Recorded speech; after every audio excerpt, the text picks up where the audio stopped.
हम इस समय हैं प्रयागराज के महाकुंभ के संगम क्षेत्र में और लेटे हुए श्री बड़े हनुमान मंदिर के ठीक सामने। प्रयागराज को जानने वाले लोग कह रहे हैं कि प्रयागराज की तस्वीर बदल दी है इस महाकुंभ की तैयारियों ने। प्रयागराज का जो आम इलाके हैं वो हो या संगम क्षेत्र हो, इसकी सबसे बड़ी तस्वीर हम आपको दिखा रहे हैं और सबसे पहली तस्वीरें आपको दिखा रहे हैं कि किस तरीके से संगम क्षेत्र में जो सबसे प्रसिद्ध मंदिर है, प्रयागराज का सबसे प्रसिद्ध मंदिर है, पौराणिक मंदिर है, लेटे हुए श्री बड़े हनुमान जी का मंदिर, उसके आसपास का जो नक्शा है वो पूरी तरह बदल गया है। यहाँ पर आप देखिए कि जो गेट दिखाई दे रहा है नया, हनुमान मंदिर के जस्ट बगल में जो बड़ा गेट दिखाई दे रहा है, वहाँ से हमारी ओर आती हुई एक सीधी सड़क थी और इसी सड़क से लोग संगम की ओर जाते थे और एक इसके पैरेलल सड़क है, उससे भी संगम के लिए लोग जाते थे। लेकिन ये जो सड़क है ये पूरी तरह बंद कर दी गई है और हनुमान मंदिर का जो प्रीमाइसेस है उसको कई गुना ज़्यादा बढ़ा दिया गया है। तो हनुमान मंदिर एक सीमित क्षेत्र में था और उसके बाहर का जो इलाका था वो संगम क्षेत्र की ओर जाने वाली सड़क थी और ये है अकबर का किला। अकबर के किले से सटा हुआ हनुमान मंदिर है और इस हनुमान मंदिर के आसपास की ये जो सारा प्रीमाइसेस आप देख रहे हैं, दरअसल वो सड़क का हिस्सा था और अब सड़क के एक बड़े हिस्से को घेर करके और उसके आसपास पूरी तरीके से उसकी बाउंड्री वॉल बना करके एक बड़ा प्रीमाइसेस ये निकला हुआ है, जो कि हनुमान मंदिर का जो पहले का प्रीमाइसेस था उससे करीब 20 गुना ज़्यादा बड़ा है। अब हम आपको बताएंगे कि इस प्रीमाइसेस में क्या कुछ बन रहा है। ये जो आप ओपन एरिया देख रहे हैं, बाईं ये पुजारियों के लिए जगह बनाई गई है। पुजारी लोग जो रहेंगे उनके लिए ये एरिया है, जहां पर आप एक लंबी कतार में कमरे देख रहे हैं जो बन रहा है। यहाँ पर पुजारी रहेंगे और ठीक सामने हनुमान मंदिर होगा और बीच में ये सारा जो इलाका है वो खुला रहेगा। सामने एक आप मंदिर के बगल में देख रहे हैं कि लाल रंग की दीवार टूटी सी है, उसके पास एक मंदिर था, वो मंदिर शिफ्ट किया गया है इसके पीछे के हिस्से में अरेंज करके उसको शिफ्ट किया गया है और उसकी प्राण प्रतिष्ठा अलग से होगी।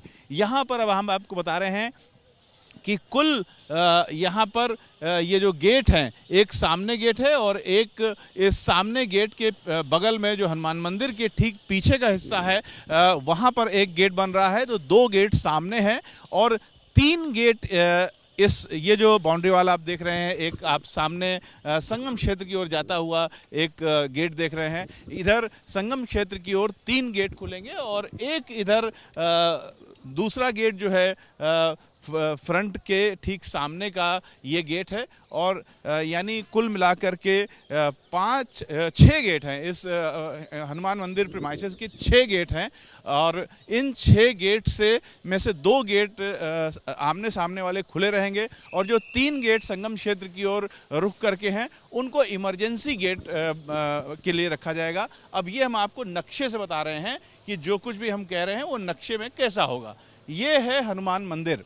हनुमान मंदिर अभी इसमें इस तरीके का जो टॉप एरिया है वो टॉप जो है अभी इस तरीके का मंदिर नहीं है, लेकिन अभी इस मंदिर का जो वर्तमान मंदिर है उसका ऊपर का हिस्सा तोड़ करके प्रॉपर मंदिर के शेप में इस तरीके से बनाया जाएगा, जो कि इस मंदिर के का जो रिनोवेशन हो रहा है उसका अगला चरण है। फिलहाल जो बाउंड्री वॉल का हिस्सा है वो बन करके तैयार हो गया है और उसमें क्या कुछ बन रहा है वो हम आपको बताएंगे। जहां पर इस समय हम खड़े हैं वो एक ये गेट है जहां इस समय हम खड़े हैं, ये गेट नंबर 1 है और इसके बाद एक गेट नंबर 2 और 3 यहाँ पर हैं, यानी मंदिर के निकट का जो हिस्सा है वहाँ पर 2 गेट होंगे। एक शंकर विमान मंडपम की ओर जाने वाला रास्ता होगा जो मंदिर से निकल के शंकर विमान मंडपम की ओर जाएगा और उसमें सीढ़ियाँ होंगी और दूसरा गेट जो है वो सड़क पर खुलेगा। उसके अलावा जो संगम क्षेत्र की ओर रुख करके बाउंड्री वॉल है, वहाँ पर 3 गेट ये बने हुए हैं। इन तीनों गेटों के बीच में जो खाली जगह देख रहे हैं, इन खाली जगहों पर अलग अलग इस्तेमाल में के लिए व्यवस्थाएं की गई हैं। जैसे ये जो गेट है जहां हम खड़े हैं, उसके एक ओर टॉयलेट्स बनेंगे और दूसरी ओर का जो हिस्सा है वहां पर, यानी गेट के दूसरी ओर का हिस्सा, वहां पर प्रसाद बनेगा। तो ये प्रसाद की ओर का हिस्सा है। हम आपको दिखा दें, जहां हम खड़े हैं ये गेट है और ये प्रसाद का हिस्सा है। यहाँ पर जो बगल का हिस्सा बन रहा है एक एल शेप में, यहाँ पर प्रसाद बनेगा और सामने की ओर दूसरी ओर, गेट के दूसरी ओर, यानी प्रसाद के स्थल से काफ़ी दूरी पर टॉयलेट की व्यवस्था की गई है, और जिससे कि जो आम लोग हैं वो यूरिनल इस्तेमाल कर सकें। इसके अलावा एक शेड बनना है जो कि मंदिर तक जाएगा, यानी यहाँ पर ये गेट से हम घुसे और ठीक सामने लंबाई में हनुमान मंदिर के दरवाजे तक एक ऊपर शेड होगा और यहाँ से वहाँ तक एक शेड होगा जिसके नीचे खड़े होकर के लोग लाइन से जा सकेंगे। तो इस तरीके का शेड बनेगा और ये इस तरीके का गेट बनेगा। जहाँ हम खड़े हैं वहाँ पर ऐसा गेट बनेगा और ये जो हिस्सा है, इस हिस्से के बीच बीच में अलग अलग प्रयोजन से व्यवस्थाएं की गई हैं। कहीं पुजारी रहेंगे, कहीं पर प्रसाद बनेगा, यानी बाउंड्री वॉल के से सटा हुआ जो हिस्सा है उसको यूज़ किया गया है विभिन्न कामों के लिए, जिससे कि बीच का जो प्रेमाइसेस है वो खुला रह सके और लोगों के इस्तेमाल के लिए हो सके।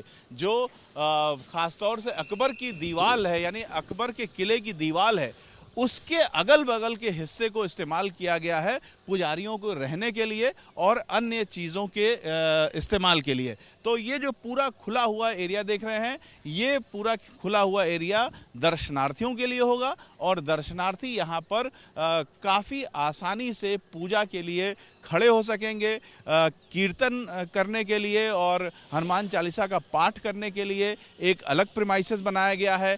तो हनुमान मंदिर में जिस तरीके से अनियंत्रित भीड़ देखी जाती थी, अब पूरी तरीके से यहाँ पर कंट्रोल्ड भीड़ होगी और लोग ज़्यादा आसानी से सुगमता के साथ यहाँ पर अपना जो पूजा पाठ है वो कर सकेंगे, यहाँ पर बैठ सकेंगे। और हनुमान मंदिर में जो एक रिवाज होता है कि बैठ करके हनुमान चालीसा लोग पढ़ते हैं, उसके लिए भी पूरी व्यवस्था होगी। महाकुंभ की तैयारियां जोरों पर है और उसकी पहली तस्वीरें हम आपको दिखा रहे हैं किस तरीके से यहाँ पर फ्लैग मार्च चल रहा है। हमारे साथ पूरी टीम है, यहाँ महाकुंभ के जो पुलिस है, यहाँ पर एसएसपी राजेश द्विवेदी जी भी हमारे साथ हैं अपनी पूरी टीम के साथ। सर, आज जो ये फ्लैग मार्च हो रहा है इसका क्या संदेश है, क्या कुछ आप लोग कर रहे हैं आज? जो हमारे द्वितीय चरण का पुलिस बल आया हुआ है उसको हम प्रशिक्षित कर रहे हैं महाकुंभ में जो ड्यूटीज़ की जाएंगी उसके बारे में। इनका इंडोर प्रशिक्षण भी होता है और इस समय इनको आउटडोर प्रशिक्षण दिया जा रहा है, जहां पर कि इनको जो भी मिले की भौगोलिक स्थिति है उससे परिचय कराया जा रहा है। इन्हें अभी थाना परेड से काली मार्ग होते हुए, महावीर कॉरिडोर होते हुए अभी ये त्रिवेणी मार्ग पर लाया गया है। ये वास्तविक मार्ग है जिससे कि श्रद्धालु आते हैं, स्नान करते हैं और वापस जाते हैं। इनको ये रास्ते का पता होने से जब इनकी ड्यूटी लगेगी तो इन्हें अपना एग्जैक्टली पता होगा कि हमें क्या करना है। कितनी फोर्स पूरे महाकुंभ में लगाई गई है और महाकुंभ के दौरान जो मुख्य पर्व होंगे उसमें किस तरीके का डिप्लॉयमेंट होगा, क्या प्लानिंग होगी? देखिए, जनपद यानी कि प्रयागराज सिटी एरिया है, जीआरपी है और ये मेला क्षेत्र है, इन तीनों में ही डिप्लॉयमेंट्स होंगे और पुलिस और PAC, CAPF, home guards, NGO, civil defence आदि मिला के 50,000 से अधिक की फोर्स हमारे द्वारा लगाई जाएगी। तो इस तरीके से सर ये भी जानना चाहेंगे कि प्रधानमंत्री नरेंद्र मोदी 13 तारीख को आ रहे हैं, उनकी विजिट को लेकर के क्या कुछ व्यवस्था की गई है? सभी जो उनके जहां पर भी उनको आगमन करना है, विजिट करना है, सभी मार्गों का भ्रमण कर लिया गया है, सभी स्थलों के सुरक्षा व्यवस्था देख ली गई है, फोर्स की नियुक्ति भी कर दी गई है, शीघ्र ही इसका रिहर्सल होगा। हम पूरी तरह से तैयार हैं। मेला होता है, 40 करोड़ लोगों के आने की संभावना जताई गई है मुख्यमंत्री जी की ओर से भी, तो आतंकवादी गतिविधियों की भी संभावना रहती है। उसको देखते हुए क्या कुछ अलग से विशेष तौर पर इस बात को ध्यान में रखते हुए देखा गया है? हम हर एक चुनौती के लिए पूरी तरह से तैयार हैं और जो भी हमारे चाहे प्रदेश के हो चाहे देश की एजेंसीज़ हैं जो इनसे डील कर सकती हैं, सब ऑन द जॉब हैं और किसी भी ऐसी हरकत का भरपूर जवाब दिया जाएगा। तो आप देख सकते हैं कि किस तरीके से फ्लैग मार्च कितना भव्य हो रहा है यहाँ पर, और यहाँ जो पुलिस है वो न सिर्फ ट्रेनिंग के तौर पर बल्कि एक संदेश देने के लिए भी पूरे देश को कि महाकुंभ किस तरीके से सुरक्षा से लैस होगा, ये यहाँ पर आज संदेश दिया गया है।